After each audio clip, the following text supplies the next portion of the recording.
Hello students, welcome to Manchitra Coaching Academy. Today we will study chapter 1 of class 11th mathematics and we will continue that chapter. In the previous video we have studied, I told you about what is a set and how to represent a set. So today we will continue our discussion over sets and we will study types of sets today. I hope you have done exercise 1.1 on the basis of my previous video.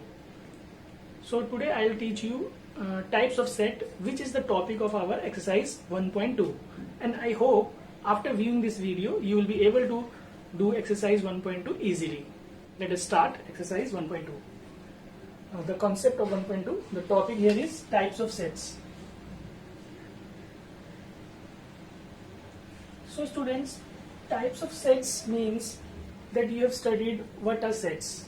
Now when you know what is a set, then you should categorize a set, that what type of a set it is.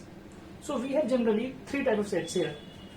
First is empty set. Now what is an empty set? जैसे कि इसका नाम empty है, तो empty से आप समझ रहे होंगे, empty means खाली set. अब खाली set क्या हुआ? तो when there is, इसको हम ऐसे डिफाइन कर सकते हैं, when there is no element in a set is called empty set. Okay, तो इसका एग्जांपल देखेंगे तो आपको क्लियरली समझ में आ जाएगा कि क्या empty set होता है. देखिए, मैं एक सेट लेता हूं A के, और मैं यहाँ पे लिखता हूँ, सेट बिल्डर में लिख लेता हूँ x is a month starting with letter K.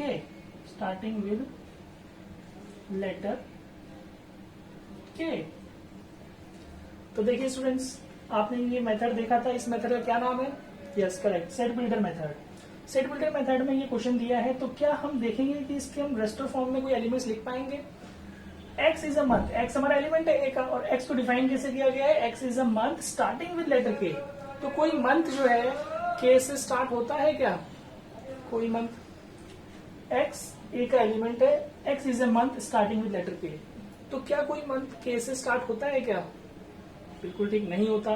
तो नो एलिमेंट, मतलब हम इसको बोलते हैं it is not a set. जो हमने सीखा था पिछली एक्सरसाइज में कि अगर कोई ऐसी चीज होती है जिसको हम ग्रुप नहीं कर पाते, वही हमारा एम्प्टी सेट होता है. तो इसको हम डिनोट कैसे करते हैं? देखिएगा, डिनोट करने का तरीका ऐसे है, A is equal to roster form में हम ऐसे लिखते हैं, डिनोट इन रोस्टर फॉर्म. आगे बात समझिए, मतलब हमें दो करली ब्रैकेट्स लगा देने हैं और उसके बीच में खाली, या हम इसको इस तरीके से लिख सकते हैं, ये सिंबल दे करके.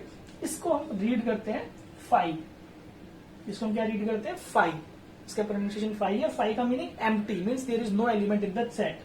ओके, आप और भी कई सारे एग्जाम्पल समझ सकते हैं. जैसे एक और एग्जाम्पल लेते हैं, जैसे बी हमारे पास कोई सेट है कि x is a odd number divisible by 2, divisible by 2. तो देखिए क्लियरली आपको समझ आ गया होगा कि ये सेट जो है वो एम्प्टी सेट है, क्योंकि 2 से डिविजन होने वाला कोई भी ऑड नंबर नहीं होता है. तो इसको हम ऐसे लिखेंगे, b इज इक्वल टू 5. तो आई होप स्टूडेंट्स आपको क्लियर होगा कि what is a empty set. Now second is finite sets. तो बहुत सारे बच्चे, सभी को इनफैक्ट ये पता होगा कि what is the meaning of finite. Yes correct, it is limited. जहां पे लिमिटेड नंबर ऑफ एलिमेंट्स होते हैं जिसको हम काउंट कर सकते हैं, उन्हें हम बोलते हैं कि वो फाइनाइट सेट है. जैसे इसका हम एग्जांपल लेते हैं. इसका डेफिनेशन तो आप समझ गए हैं कि भाई when there are limited number of countable number of elements present in a set is called a finite set. So I am not writing here, you just write on your own. Okay, I am just giving you the example here. What is a finite set? When we will write A like this, 2, 4, 6, 8, 10, that's it. See, हमने सिर्फ ये 5 elements लिखे, तो 5 count कर सकते हैं. और अगर कोई एलिमेंट इस तरीके से भी हो सेट, कोई हमारे पास 1, 3, 5, 7, 9 dot dot dot dot dot और ये 100.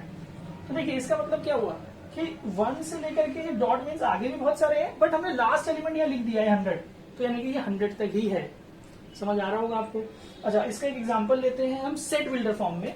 इस सेट बिल्डर फॉर्म में कोई एग्जांपल ऐसा हो सकता है, x is a multiple of 3 smaller than 15। बात समझ रहे कि भाई x मल्टीपल ऑफ 3 लेना है बट स्मॉलर देन 15 होना चाहिए। तो आप देखिए किस तरीके से लिखेंगे इसको हम रोस्टर फॉर्म में लिखेंगे तो हमारे पास आ जाएगा भाई 3, 6, 9, 12, 15 आएगा क्या? नहीं, क्योंकि लेस देन स्मॉलर देन 15 है, तो ये हमारा सी एलिमेंट सी सेट तैयार हो गया जो रोस्टर फॉर्म में हो गया। तो आप समझिए कि फाइनाइट सेट का मतलब जैसा इसका नाम खुद ही बता रहा है, इसको डिफाइन कर रहा है कि जब एलिमेंट्स उसमें लिमिटेड रहेंगे तो उसे हम बोलते हैं finite sets. Okay fine students, now third set we have that is infinite. आपने फाइनाइट पढ़ लिया तो इनफाइनाइट भी उसका बिल्कुल ऑपोजिट। आप लोग सब गेस कर चुके होंगे कि what are infinite sets. Yes, when the number of elements in a set are infinite means unlimited, we cannot count it, so that is infinite set. I'll repeat my words.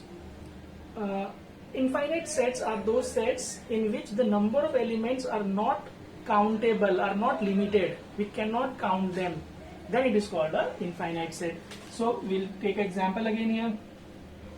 A is equal to 1, 2, 3, 4, 5 and dot dot dot.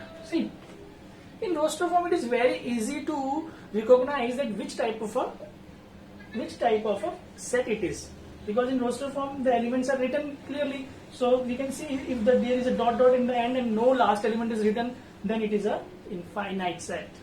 Correct? In set builder form, see how will we write? We can write it x is a prime number. So see, you can decide it now whether it is a infinite or finite. Yes, clearly it is infinite. Why?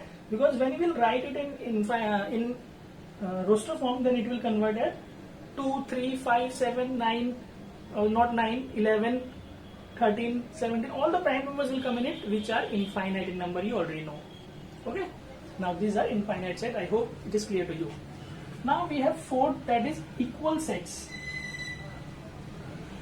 Now what are equal sets? Equal sets are those sets in which the same elements are present. Identical elements should be present in two sets. See, when we talk about equal sets, there should be two sets or more sets. See, I'll give the example. See, if A is here 1, 2, 3, 4, and we have another element B like 4, 2, 1, 3. See, now you can clearly see each element is same, but the order is different. Order can be different, but what you have to see, what you have to check, whether all the elements which are present in A are present in B or not. See, 1, 2, 3, 4, and here also 1, 2, 3, 4. So these are A equal to B. Getting my point?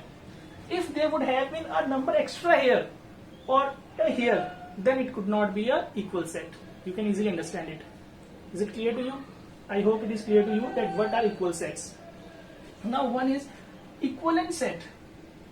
This equivalent set is not given in your NCERT exercise, but I am telling you it will come in extra questions sometimes.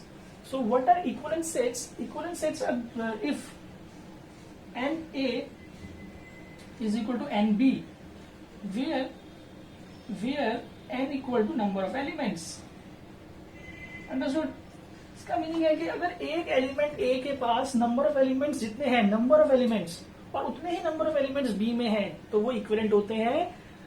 उनके चाहे वो values elements अलग अलग क्यों ना हो। जैसे अगर ए हमारे पास है 2, 3, 4, 5 और बी हमारे पास है A, B, C, D, तो आप देखिए यहाँ पे कि number of elements in A is 4 and number of elements in B is also 4. So what we can say, that A and B are equivalent. A and B are equivalent, but not equal.